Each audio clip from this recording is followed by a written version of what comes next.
something? Yeah, the big river. That's the newer car bridge on 40. Have to come visit it. There's also a walkway all along the waterfront, so you could walk up and down and then come to this bridge. And there's even a trolley too. You could walk one way and then take the trolley back. There's lots of people out here today. The bridge is just open, but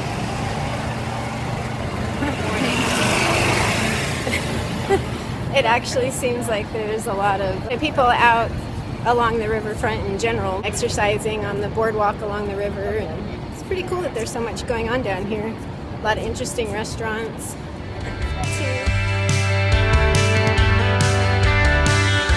Next to us is the old car bridge, which apparently we were walking on the old car bridge. At least that's what me and my dad are surmising this way. But here's a view of the other side of the car lane on this old bridge.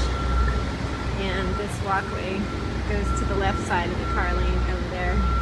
Apparently this was from 1919 or something, and the cars were not that wide. Yeah. They've still got the old boards over here. Right. I think that's 2 lanes.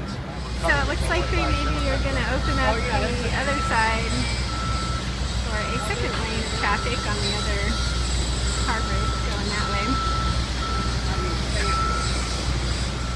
There you can see the new bridge that they're still working on for the other side of the pedestrian bridge, and the old cement bridge from the early 1900s, and which changes to metal going across the river.